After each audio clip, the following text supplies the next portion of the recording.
नमश्चंडिकाय नमः। अथ दुर्गा सप्तशती भाषा। अथ देव्या कवचम।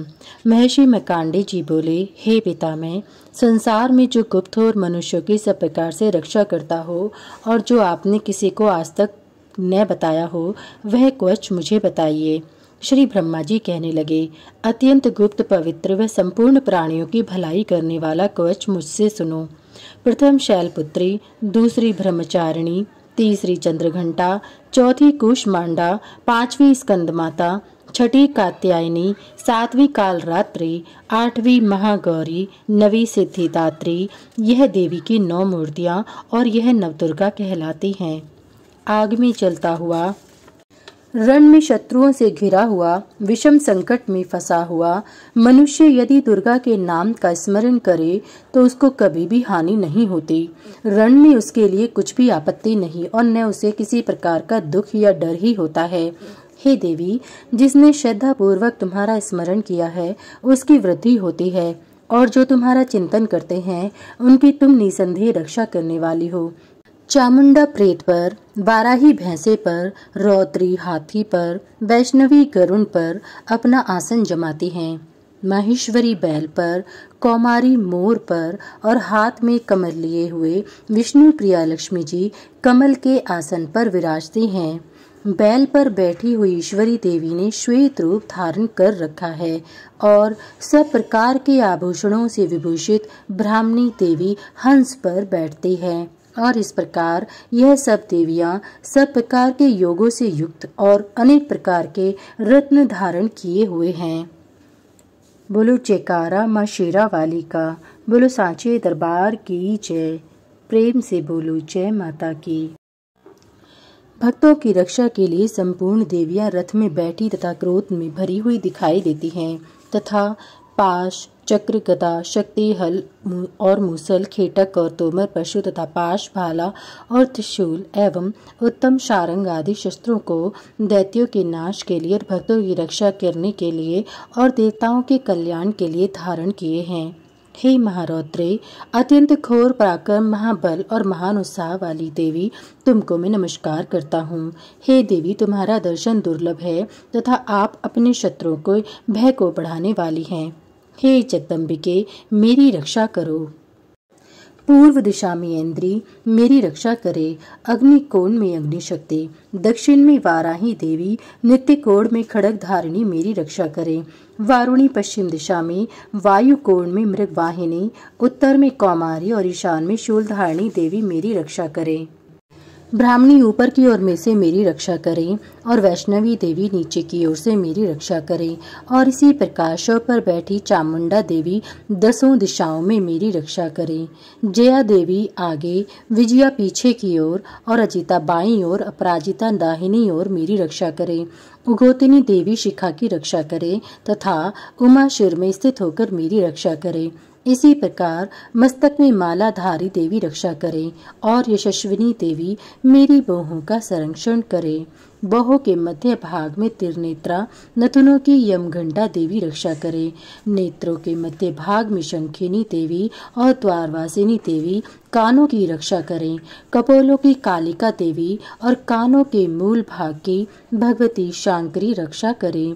सुगंधा नासिका में, चर्चिका ऊपर के होठ में, अमृतकला नीचे के होठ की, सरस्वती देवी जीभ की रक्षा करें। कौमारी देवी दांतों की और चंडिका कर्ण प्रदेश की रक्षा करे। चित्रकला गले की घंटी की और महामाया तालु की रक्षा करे।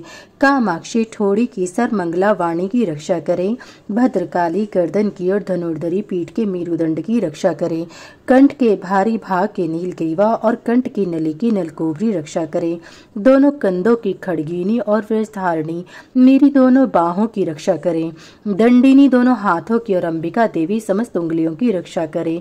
शूलेश्वरी देवी संपूर्ण नखों की, कुलेश्वरी देवी मेरी कुक्षी की रक्षा करें। महादेवी दोनों स्तनों की, शोक विनाशिनी मन की रक्षा करें।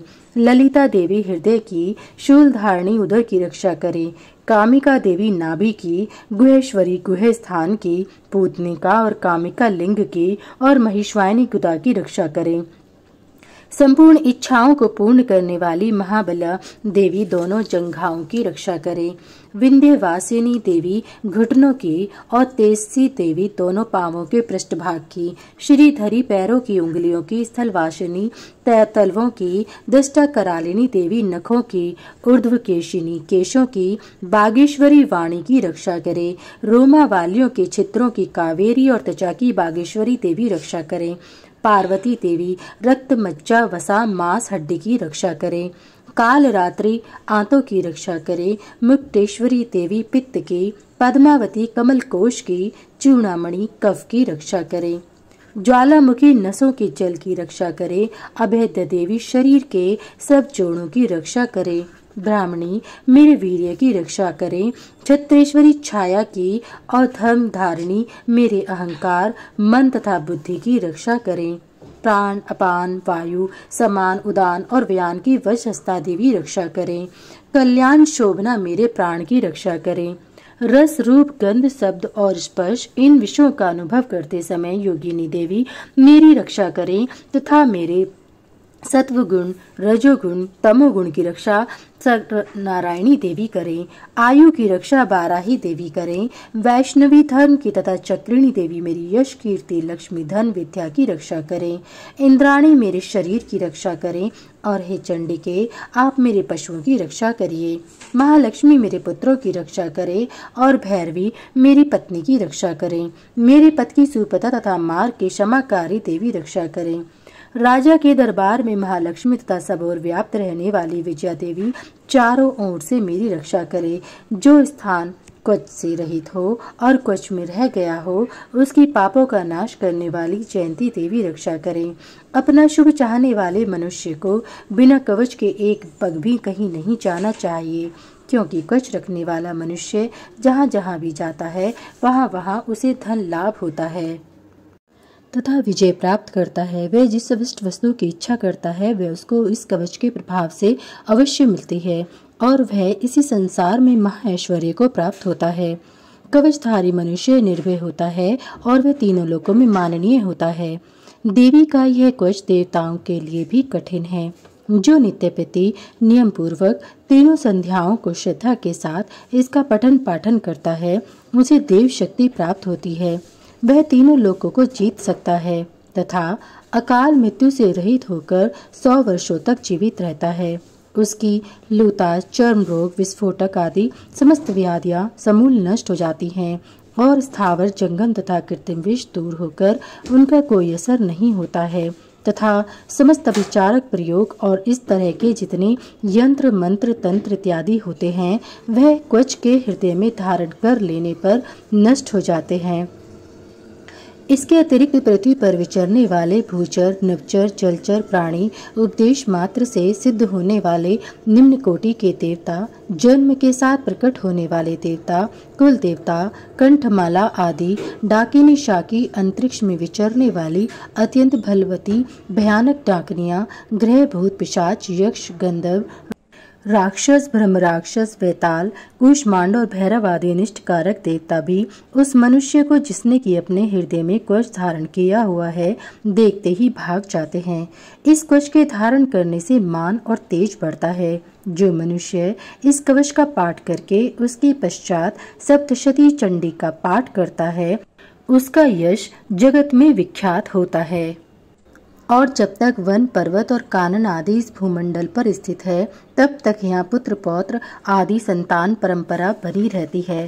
फिर देहांत होने पर ऐसा मनुष्य परम पद को प्राप्त होता है जो देवताओं के लिए भी कठिन है और अंत में सुंदर रूप को धारण करके भगवान शंकर के साथ आनंद करता हुआ परम मोक्ष को प्राप्त होता है। अत अर्गला श्रोत्रम मर्कांडी जी कहते हैं, जयंती मंगला काली भद्र काली कपालिनी दुर्गा क्षमा शिवा धात्री स्वाहा और स्वधा इन नामों से प्रसिद्ध देवी मैं तुम्हें नमस्कार करता हूँ। हे देवी तुम्हारी जय हो। प्राणियों के संपूर्ण दुख हरने वाली तथा सब में व्याप्त रहने वाली देवी तुम्हारी जय हो। हे कालरात्रि तुम्हें नमस्कार है। मधु और कैटभ दैत्य का वध करने वाली ब्रह्मा को वरदान देने वाली तुम्हें नमस्कार है। तुम मुझे रूप दो जय दो यश दो और कामक्रोध आदि शत्रुओं का नाश करो। महिषासुर का नाश करने वाली तथा भक्तों को सुख देने वाली तुम्हें नमस्कार है। तुम मुझे सुंदर स्वरूप दो, विजय दो और मेरे शत्रुओं को नष्ट करो। हे रक्त बीज का वध करने वाली, हे चंड मुंड का नाश करने वाली, तुम मुझे रूप दो, जय दो, यश दो और मेरे काम क्रोध आदि शत्रुओं का नाश करो। हे शुंभ निशुंभ और धूम्राक्ष राक्षस का मर्दन करने वाली देवी, मुझको स्वरूप दो, विजय दो, यश दो और मेरे शत्रुओं का नाश करो। हे पूजित युगल चरणों वाली देवी, हे संपूर्ण सौभाग्य प्रदान करने वाली देवी, तुम मुझे रूप दो, जय दो, यश दो और काम क्रोध आदि शत्रुओं का नाश करो। हे देवी, तुम्हारे रूप और चरित्र अमित हैं, तुम सब शत्रुओं का नाश करने वाली हो। मुझे रूप दो, जय दो, यश दो और काम क्रोध आदि शत्रुओं का नाश करो। पापों को दूर करने वाली चंडिके, इस संसार में जो भक्ति से पूर्वक तुम्हारा पूजन करते हैं, उनको तुम रूप तथा विजय और यश दो तथा उनके शत्रुओं का नाश करो। रोगों का नाश करने वाली चंडिके, जो भक्ति पूर्वक तुम्हारी पूजा करते हैं, उन्हें रूप दो, जय दो, यश दो और उनके काम क्रोध आदि शत्रुओं का नाश करो। हे चंडिके, इस संसार में जो भक्ति से तुम्हारी पूजा करते हैं, उनको तुम रूप, विजय और यश दो तथा उनके शत्रुओं का नाश करो। हे देवी, मुझे सौभाग्य दो, आरोग्य दो, परम सुख दो, रूप दो, जय दो, यश दो और काम क्रोध आदि शत्रुओं का नाश करो। हे देवी, जो मुझसे बैर रखते हैं, उनका नाश करो और मुझे अधिक बल प्रदान कर रूप, जय, यश दो और मेरे शत्रुओं का संहार करो। हे देवी, मेरा कल्याण करो और मुझे उत्तम संपत्ति प्रदान करो। रूप दो, जय दो, यश दो और काम क्रोध आदि शत्रुओं का नाश करो। हे देवता तथा राक्षसों के मुकुट रत्नों से स्पर्श किए हुए चरणों वाली देवी, हे अंबिके, मुझे स्वरूप दो, विजय दो, यश दो और मेरे शत्रुओं का नाश करो। हे देवी, अपने भक्तों को विद्वान, कीर्तिवान और लक्ष्मीवान बनाओ और उन्हें रूप दो, जय दो, यश दो और उनके शत्रुओं का नाश करो। हे प्रचंड, दैत्यों के अभिमान का नाश करने वाली चंडिके, मुझे शरणागत को रूप दो, जय दो, यश दो और मेरे शत्रुओं का संहार करो। हे चार भुजाओं वाली, हे ब्रह्मा से प्रशंसित परमेश्वरी, मुझे रूप दो, जय दो, यश दो और मेरे काम क्रोध आदि शत्रुओं को नष्ट करो। निरंतर भक्ति से भगवान विष्णु से सदा स्तुति की हुई हे अंबिके, मुझे रूप दो, जय दो, यश दो और मेरे शत्रुओं को नष्ट करो। हिमाचल कन्या पार्वती के भगवान शंकर से स्तुति की हुई परमेश्वरी, मुझे रूप दो, जय दो, यश दो और मेरे शत्रुओं का नाश करो। इंद्राणी के पति इंद्र के द्वारा सद्भाव से पूजित होने वाली परमेश्वरी, तुम मुझे रूप दो, जय दो, यश दो और काम क्रोध आदि शत्रुओं को नष्ट करो। प्रचंड भुजदंड से दैत्यों के घमंड को नष्ट करने वाली, मुझे रूप दो, जय दो, यश दो और मेरे शत्रुओं का नाश करो। हे देवी, तुम अपने भक्तों को सदा असीम प्रदान कर आनंद देती हो। मुझे रूप दो, जय दो, यश दो और मेरे काम क्रोध आदि शत्रुओं को नष्ट करो। हे देवी, मेरी इच्छा अनुसार चलने वाली सुंदर स्त्री मुझे प्रदान करो, जो कि संसार सागर से तारने वाली तथा उत्तम कुल में उत्पन्न हुई हो। जो मनुष्य पहले इस श्रोत्र का पाठ करता है और फिर सप्तशती रूपी महाश्रोत्र का पाठ करता है, वह सप्तशती संख्या के समान श्रेष्ठ फल को प्राप्त होता है और उसके साथ ही उसे प्रचुर धन भी प्राप्त होता है। अथ कीलक श्रोत्रम। महर्षि ऋषि मार्कंडेय जी बोले, निर्मल ज्ञान रूपी शरीर धारण करने वाले, देवत्रयी रूप, दिव्य 3 नेत्र वाले, जो कल्याण प्राप्ति के हेतु हैं तथा अपने मस्तक पर अर्धचंद्र धारण करने वाले हैं, उन भगवान शंकर को नमस्कार है। जो मनुष्य इन कीलक मंत्रों को जानता है, वही पुरुष कल्याण को प्राप्ति करता है। जो अन्य मंत्रों को जप करके केवल सप्तशती स्तोत्र से ही देवी की स्तुति करता है, उसको इससे ही देवी की सिद्धि हो जाती है। उन्हें अपने कार्य की सिद्धि के लिए दूसरे की साधना करने की आवश्यकता नहीं रहती। बिना जप के ही उनके उच्चाटन आदि सब काम सिद्ध हो जाते हैं।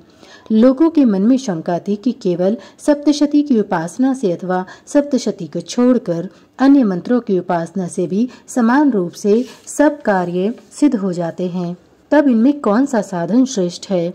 लोगों की शंका को ध्यान में रखकर भगवान शंकर ने अपने पास आए हुए जिज्ञासुओं को समझाया कि यह सप्तशती नामक संपूर्ण स्तोत्र ही कल्याण को देने वाला है। इसके पश्चात भगवान शंकर ने चंडिका के सप्तशती नामक स्तोत्र को गुप्त कर दिया, अतः मनुष्य इसको पढ़े पुण्य से प्राप्त करता है। जो मनुष्य कृष्ण पक्ष की 14 अथवा अष्टमी को एकाग्रचित होकर देवी को अपना सर्वस्व समर्पित कर देता है और फिर उसे प्रसाद रूप से ग्रहण करता है, उस पर दुर्गा प्रसन्न होती है, अन्यथा नहीं होती। इस प्रकार सिद्धि के प्रतिबंधक रूप कीलक के द्वारा भगवान शंकर ने इस श्रोत्र को कीलित कर रखा है। जो पुरुष इस सप्तशती को निष्कीलन करके नित्य पाठ करता है वह सिद्ध हो जाता है, वही देवों का पार्षद है और वह गंधर्व होता है। सर्वत्र विचरते रहने पर भी उस मनुष्य को संसार में कहीं कोई डर नहीं होता और वह आप मृत्यु के वश में नहीं पड़ता और मरकर मोक्ष की प्राप्ति हो जाती है। किंतु इस कीलक की विधि को जानकर ही सप्तशती का पाठ आरंभ करना चाहिए। जो ऐसा नहीं करता वह नष्ट हो जाता है। कीलन और निष्कीलन संबंधी जानकारी के पश्चात ही यह श्रोत्र निर्दोष होता है और विद्वान पुरुष इस निर्दोष श्रोत्र का ही पाठ आरंभ करते हैं। स्त्रियों में जो कुछ सौभाग्य आदि दिखाई देता है वह सब इस पाठ की ही कृपा है। इसलिए इस कल्याणकारी श्रोत्र का सदा पाठ करना चाहिए। इस श्रोत्र का शनि शनि पाठ करने से भी स्वल्प फल की प्राप्ति होती है, इसलिए उच्च स्वर से ही इसका पाठ आरंभ करना चाहिए। जिस देवी के प्रसाद से ऐश्वर्य, सौभाग्य, आरोग्य, संपत्ति, शत्रुनाश तथा परम मोक्ष की प्राप्ति होती है, उस देवी की स्तुति मनुष्य को अवश्य करनी चाहिए। इति कीलक श्रोत्रम समाप्तम। 7वां अध्याय चंड और मुंड का वध। महर्षि मेधा ने कहा, दैत्यराज की आज्ञा पाकर चंड और मुंड चतुरंगिनी सेना को साथ लेकर हथियार उठाए हुए देवी से लड़ने के लिए चल दिए। हिमालय पर्वत पर पहुंचकर उन्होंने मुस्कुराती हुई देवी जो सिंह पर बैठी हुई थी देखा।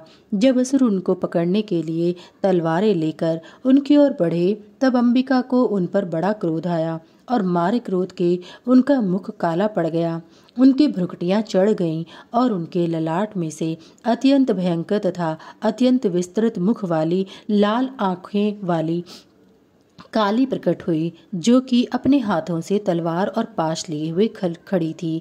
वह विचित्र खड्ग धारण किए हुए थी तथा चीते के चर्म की साड़ी व नरमुंडों की माला पहन रखी थी। उसका मांस सूखा हुआ था और शरीर केवल हड्डियों का ढांचा था, जो भयंकर शब्द से दिशाओं को पूर्ण कर रही थी। वह असुर सेना पर टूट पड़ी और दैत्यों को भक्षण करने लगी। वह पार्श्व रक्षकों, अंकुशधारी महावतों, हाथियों पर सवार योद्धाओं और घंटा सहित हाथियों को एक हाथ से पकड़ पकड़ कर अपने मुंह में डाल रही थी और इसी प्रकार वह घोड़ों, रथों, सारथियों व रथों में बैठे हुए सैनिकों को मुंह में डालकर भयानक रूप से चबा रही थी। किसी के केश पकड़कर, किसी की गर्दन पकड़कर, किसी को पैरों से दबाकर और किसी दैत्य को छाती से मसलकर मार रही थी। वह दैत्य के छोड़े हुए बड़े बड़े अस्त्र शस्त्रों को मुंह में पकड़कर और क्रोध में भरकर उनको दांतों से पीस रही थी। उसने कई बड़े बड़े असुर भक्षण कर डाले, कितनों को रौंद डाला और कितनी उसकी मार के मारे भाग गए। कितनों को उसने तलवार से मार डाला, कितनों को अपने दांतों से समाप्त कर दिया और इस प्रकार से देवी ने क्षण भर में संपूर्ण दैत्य सेना को नष्ट कर दिया। यह देख महापराक्रमी चंड काली देवी की ओर लपका और मुंड ने भी देवी पर अपने भयानक बाणों की वर्षा आरंभ कर दी और अपने 1000 चक्र उस पर छोड़े। उस समय वह चमकते हुए बाण व चक्र देवी के मुख में प्रविष्ट हुए इस प्रकार दिख रहे थे जैसे मानो बहुत से सूर्य मेघों की घंटा में प्रविष्ट हो रहे हों। इसके पश्चात भयंकर शब्द के साथ काली ने अत्यंत जोश में भरकर विकट अट्टहास किया। उसका भयंकर मुख देखा नहीं जाता था। उसके मुख में श्वेत दांतों की पंक्ति चमक रही थी। फिर उसने तलवार हाथ में लेकर शब्द कहकर चंड के ऊपर आक्रमण किया और उसके केस पकड़कर उसका सिर काटकर अलग कर दिया। चंड को मरा हुआ देखकर मुंड देवी की ओर लपका, परंतु देवी ने क्रोध में भरे उसे भी अपनी तलवार से यमलोक पहुंचा दिया।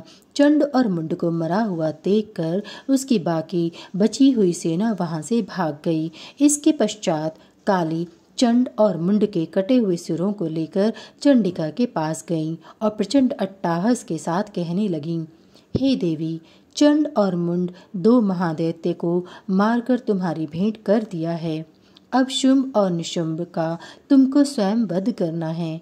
महर्षि मेधा ने कहा।